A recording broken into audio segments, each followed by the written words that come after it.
And I stood back there and said, I know them, and they're still good. Oh, I mean, it's just, so wonderful to be here. Thanks for having me. My name is Vince Kiefner. It's wonderful to speak here. I love this community. I am a member of this community. I've met some of the most wonderful people in my life in this community. Now, that's the last nice thing I'm saying through this whole talk. I have a member here from the Milwaukee Church of Religious Science that I started in Milwaukee, Wisconsin. She was our treasurer. And, Milwaukee is different. With taking New Thought there 30 years ago was kind of maybe 40 years ago. It was a big step. But the people there were so open and so wonderful. And I'm from Milwaukee, so I'm one of them. You know, I can remember I was doing a wedding for this bride and groom, and they were, I was talking how they were going to participate in the service. And in Milwaukee, we're a little shy. We're not New Yorkers, we're not from LA, we're not from Hollywood, none of that. We're from Milwaukee.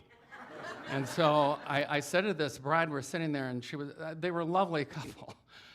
She's a little outspoken, so I said to her, would you like to participate? I'm trying to get people to participate in their vows. And so I said, would you like to participate?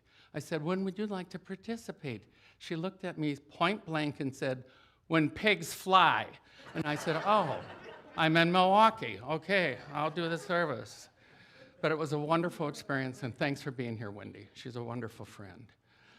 So when you come here, when I came to some of this teaching in the first place, I felt as though I was in a foreign language. I felt as though I sat in the last row in the in the Atlanta Church of Religious Science. A vice president at the bank guilted me into going to church on Sunday, and I went and I sat in the last row, and they were speaking about demonstrations and treatments and manifestations, and they're going to create this, and I'm sitting in the last row going, I don't understand one word. I didn't understand anything that was like a foreign language, but that is the truth about truth. That is what we are here, is to have a new language, a new thought, a different way of looking things and creating things in our life. It's a foreign language. It's different than anything we've ever heard. I grew up in a very traditional Christian home. My dad was Lutheran, my mother was Catholic. You can imagine the tension. And so it was an interesting experience. And when I came into this other church, or whatever it was a center. It was big, thank God, because I could sit in the last row and hide. And it was just this, and I'm sitting there listening going, I wish I understood what they're talking about. I wish I understood that life gets better when we become better, that life can be what we want it to be, that we are the co-creators with the universe that raises the sun and puts the stars in the sky. And I'm listening to this stuff going, I wish it was true. I wish it was true. I wish that that's how life worked, because my life hadn't up to that point. It was a struggle. It was a push. If it wasn't one thing, it was another thing. If it wasn't this, it was that.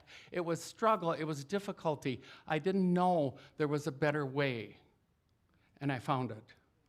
And thank God for that. I still talk to that vice president, and I still thank her for making me go to church that Sunday.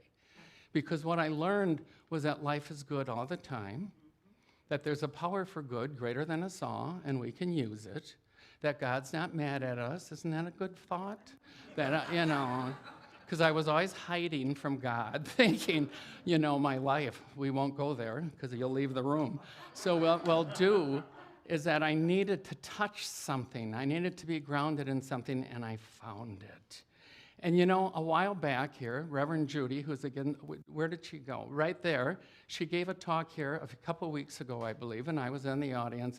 We love our Reverend Judy. She does not,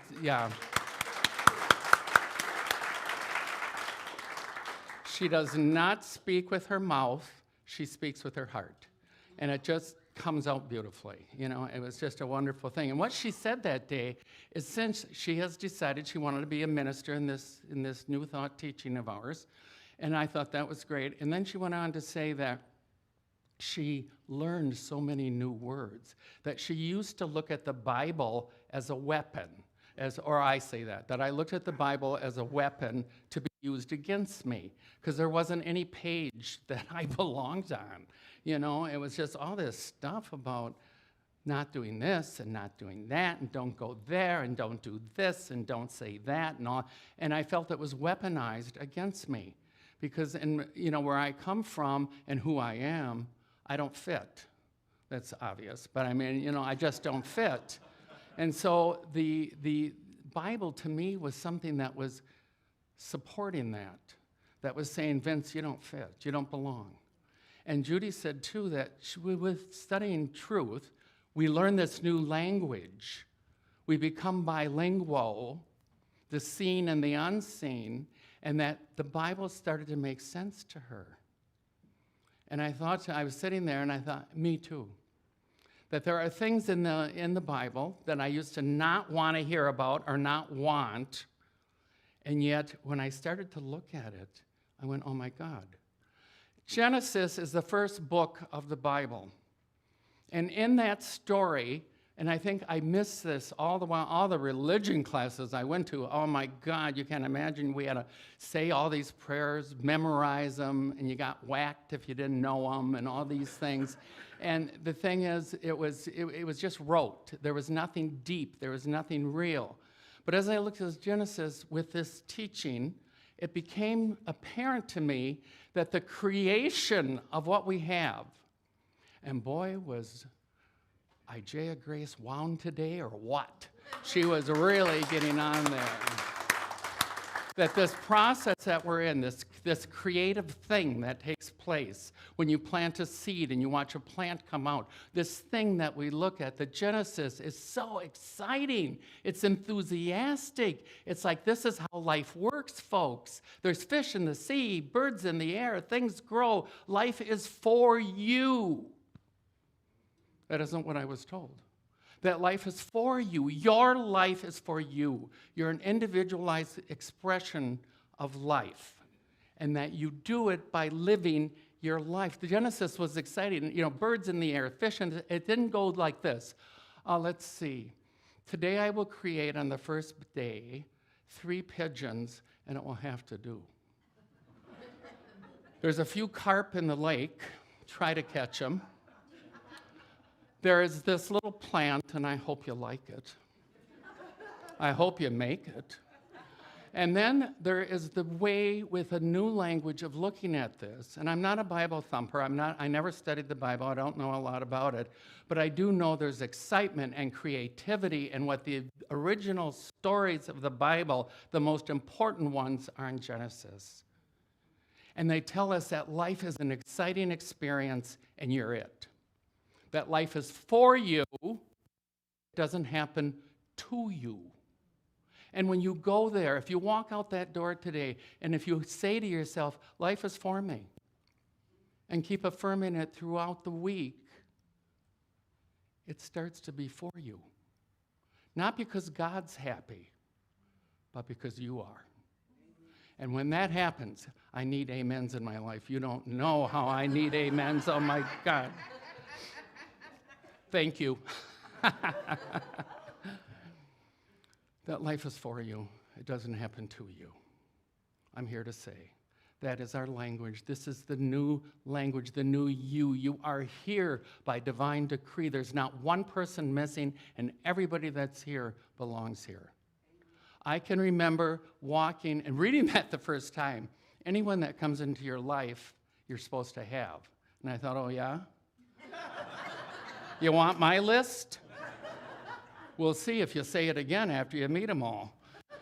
So these stories are important. Today I want to talk about the story of Joseph. Because Joseph, these characters that are in the Bible, we see, this is the issue. We are Joseph. We are Moses. We are Abraham. We are Jacob wrestling with the angels, and the angels saying, I won't let you go till you love me. Moses wandering in the desert with manna. Well, who would know the desert better than us, right? Wandering in the desert. We are Moses. These aren't stories about people that are somewhere else. They're us in many dimensions. And when we look at it that way, a world opens up. And what opens up? What opens up is the everlasting arms that are here to support you. And I needed them, believe me. And so with Joseph, it was such Hollywood went crazy. Music industry went crazy over Joseph. Donny Osmond went crazy over Joseph. All the movies, the Broadway in New York, about Joseph. And why? Because his story, like the other ones, speak to our soul. And they knew if they took this story, that's how bright they are, if they took that story, Hollywood, the movies, the music industry, Donny Osmond, whoever, took that story, that it would work because it speaks to our soul, to the very essence of who we are. And when we look at it that way, it no longer becomes shame on you, but life is for you. And that's a big, big change in consciousness. And when we go there, things begin to happen. The reason I'm in this teaching, and I might as well be honest right now, why right now? Was I dishonest before? Maybe, huh? I did sell real estate. Does that count? So. However, the honesty, the integrity, and our soul can hear that, and it responds accordingly. I'm in this teaching because it works for me. All of a sudden, in my 30s, when I was sitting in that last row in that church, I was broke. Broker than broke. I had just ended a long relationship that was very hard to get out of. It was very difficult. I had to sell my house in Milwaukee, move to Atlanta. I had no friends. I had no money. I had no connections. And then I could finally hear. When I got out, just like Jaya Grace was talking today, I am. Once I left the comfort of my home, the comfort of my friends, the comfort of my job, the comfort of all those things, and I sat in that living room alone, I could finally hear what I needed to hear. And you know what I heard? I heard, life is for me. And I couldn't wait. Because finally, something was going to work in my life. And it did. Miracle after miracle after miracle. Things just begin to happen. And we don't, what I had done for the previous 30 years is pray to a God that I thought didn't like me in the first place. Yeah, I did. I thought, oh my God, he's mad at me anyway, so I might as well hide. And it'll all work out. So at any rate, let's go to Joseph. What was Joseph? Joseph was a dreamer. Remember? Joseph was a dreamer. What is a dreamer? A dreamer uses their imagination more than their head. A dreamer is a creator. And his dad loved him because the other brothers were, they were bricks and mortar people. They were doing. And Joseph would always go to his father, Jacob, and tell him little stories. Oh, I had a dream, and I dreamt that life is for you. And all these things, and Jacob loved him. Well, of course, the brothers got jealous and said, we got to get rid of him. He'll inherit more than us, so we need him to go. And Reuben, the oldest son, said, no, we don't want to kill him. We just want to get rid of him. We all have people on our homeowners associations that we want to do that to. I don't want to kill him. I just want to get rid of him. And so Joseph is a dreamer, and his brothers are getting ticked off, and they're going, we got to get rid of this dude. And so they did. They came up with a plan. They were out in the desert. They took his beautiful coat that his father had given him, a multicolored, technicolor coat, as it was called. This multicolored coat, and they killed an animal, put blood on it, and took it to Jacob and said he was destroyed. And his father mourned for years about Joseph. The brothers didn't want to kill him, so they put him in a well. Now, it's very important that you remember in the Bible, the well goes deep. And there's all sorts of stories about a well. The woman at the well. They're sitting on the well. They're watching the well. Why the well? Because the well is deep. And in order to find your answers, you have to go deeper. So they threw Joseph in the well. And what did Joseph do? Per usual, he started to dream. We call it spiritual mind treatment here. We call it affirmative prayer here. We call it keeping a positive attitude here. We call it creating our own life. We call it creating with God. We call it a million things. But you know what we're doing? We're dreaming. We are seeing something that isn't seen yet with the physical eyes. And we're already seeing it as accomplished. So Joseph's in the well, which is not a real comfortable spot to be. And along comes some slave traders, and his brothers sell him to the slave traders. Take him to Egypt, get rid of him. And we'll redo the will after he's gone. And so they send him off to Egypt. And what happens? Because he knows he is a dreamer like everyone that's in these chairs or watching us online, wherever you are. And by the way, why aren't you here in the first place? You can take those pajamas off and get here. You know, so at any rate, there they are. There he is in the well. He gets out. He's sold to slave traders. He is sold to the general of the army of Egypt. So what does he do? He does what we do, and that is he becomes the best slave there is. He is the top of his game. He's on top because he knows, even as a slave, life is for him. It keeps going for him. It keeps going for him, just like you. Just know that it's there. That's all you have to do is recognize it. You don't have to do any of the buttons like Jeffrey has to do up there. You don't have to do any of the sound devices, nothing. Just recognize it and know that life is for you. And when you do, it becomes for you, not because you convinced anybody other than yourself.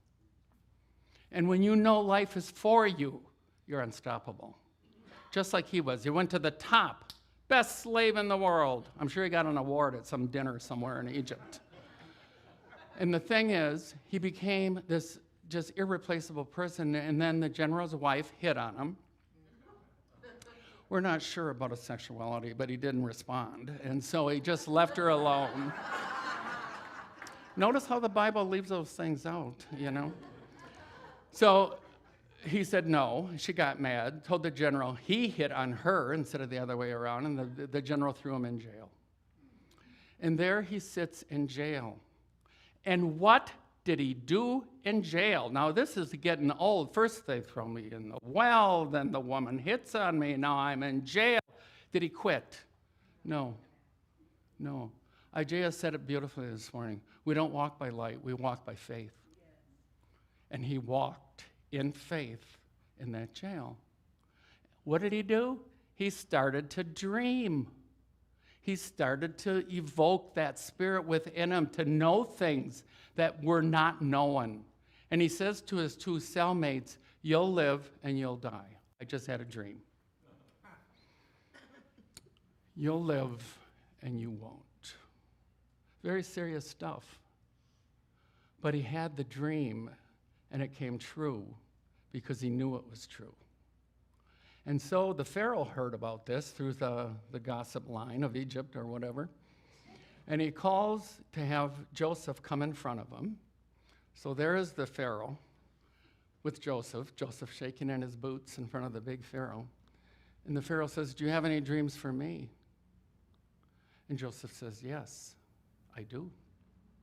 And Pharaoh says, what are they? And he says, you will have 7 years of good and 7 years of bad. You will have outstanding crops. You will have 7 years of this, and then it's all going to go to heck in a handbasket. So get ready. And Pharaoh knew the story was true, just like you sitting here right now and me talking. We know this story. Why? Because it's in our DNA. We can't get away from it. These brilliant stories in the beginning, written in Genesis, the beginning of it all. It's in our DNA. These stories talk to us, not up here. They talk like this, like Reverend Judy, right from here. We understand Joseph's plight. As you sit in these chairs, you're feeling sorry for him, shaking in front of the Pharaoh. Well, I'll show you, right? So he says to Pharaoh, 7 years and 7 years. So the Pharaoh goes along with it, really believing him because he knew that Joseph was right. So he made him the CFO of Egypt or whatever he made him, the head of something. And so Joseph was in a position of power, immense power. And he made all the decisions from Egypt. The 7 years came, and it was beautiful. And then the 7 bad years came. And what happened? His brothers, who threw him in the well, didn't have any grain, did they? Joseph did not say, ha, ha, ha, ha, ha, ha. Joseph said, when they came in and they asked for grain, Joseph said yes. He was very, very moved that his brothers would honor him in this way. They didn't recognize him. He recognized them and said, okay, I'm going to give you some grain, boys. He probably thought, I don't want to, but I'm going to. So he gave them the sacks of grain to go back home and use the grain to survive. And in the meantime, Joseph had one of the guards put a golden chalice in one of the bags. And when the guards, when it came time to leave, the guards went through the bags. TSA of Egypt, right there. And they're going through this stuff, and they find the chalice. Oh, you stole the chalice. So they bring him all back in front of Joseph, who will determine whether they will live or they will die. Joseph will determine their fate, much as they had determined his. But what did Joseph know? Joseph knew that life is for us, not against us. It doesn't happen to us. It happens for us. And how we react to that is up to us. This teaching is about going out that door today and taking what we're saying. We can't send you to hell because that isn't what we believe. We can't send you to heaven. That isn't what we believe. We can believe that your heaven and your hell are right near your breathing, right near your solar plexus. Yeah, thank you. I'm having a little trouble with words up here. And so it's right here, right where we are, is our heaven and our hell. And when we go there, when you walk out these doors and go, oh, I get it, then you will know a greater life. Things become better. I'm living proof. The only reason, I don't care for churches. They make me nuts. And I don't care for all the things that are necessarily involved with it, but I do love this teaching. And therefore, the reason I stuck with it all these years, built a church in Milwaukee and went around the country speaking about it, is I did this because I knew the truth. I knew that life was for me. It wasn't happening to me. So I basically could do what I liked, not what I was afraid not to do. I knew a God that was user-friendly. I knew a universe that was user-friendly. I knew in my DNA these stories were true, and if it works for Joseph, it works for me. It's that simple. You know why? Because we're all Joseph. That's who we are. We are looking at the world, the 11 brothers that are jealous of us, that don't like us, our neighbors, whoever, the wrong political party, whatever we are fighting in our minds, we do not have to fight because life is for us. No matter what the circumstances are out there, it's going to work for us. Why? Because we know it will. That's the price. The other part of the Bible says all of this without price. In other words, we don't have to fall on our knees, light you can, I don't care. Fall on your knees, light candles, go to Sedona, whatever you need, go and figure out all these wonderful things that you need to know about life. If it works for you, great, wonderful. But the reality is, you've already got it. And when you walk out of here, claim it, be it, express it, and or respond. I can say that in front of you, and I love all of you. I really do. And that reality of loving you, the best thing I can do, and I say that to myself when I'm preparing these talks, believe it or not, this is prepared. When I prepare these, I'm going, let me say the right thing, please. Not, I want to say this, and I want to have this, and I want them to walk out of here, and I want them to be all happy and everything working, hug each other and sing. Our choir will do that for us. However, you've already got it. It's done. You've been judged. You are Joseph. Walk out, and even though the 11 worlds that we are looking at, and if you don't have 11 things you don't like, see me after service. I'll share mine. I'll share mine with you. But we already know what we know, and we can move forward. Joseph said something to his brothers that I say every day of my life. I use this, and I want you to take it home, please. You can use it or not use it. It's up to you, of course. But I say it every day. Every day. And this is what Joseph knew that they did not know. This is what we are allowed to know because you took the energy, the time, and the willingness to come here and hear this. You will walk out of here today with this phrase. It's one of the most important ones I use in my life. And as I said earlier, it's not churches I'm crazy about or laws or commandments or anything else, saints and all that. No, I want a good life so that when I'm on my deathbed, I can shut my eyes and go, you know what? It was worth it. If I can't say that, then I have not succeeded with any religion, any philosophy, or any people. This is our life. You have it, I have it. And I am telling you, Joseph is speaking to us today from our hearts with this phrase. And if you'll take that with you, I want to hear good stuff, maybe. Want to hear good stuff from you, how this has worked in your life. Joseph looked at those 11 brothers who threw him in the well, lied to his father, took his birthright, everything from him. And there he stood, the head of Egypt, determining their outcome, just like all of us will when we know our truth. And this is what Joseph said to him. And this is what Joseph is saying to you. I want you to take this out of here, take it home, use it, think about it, absorb it, put it into your consciousness, and your life will become better. It won't make you the CFO of Egypt, but you don't want to do that anyways. I just call seeing a good sale at Albertsons a miracle. So the thing is, you take this with you today, and it will work for you. And this is what he said to those brothers when they were all shaking in their boots because he had their life determined. You, and he pointed at them, you saw it for bad, but God saw it for good. And when we go there, we are taking the kaleidoscope. Remember those goofy things as a kid? You just move it a little and you got a new scene. That's all you got to do. Is know. At least there's one person agreeing with me in this room. Thank you.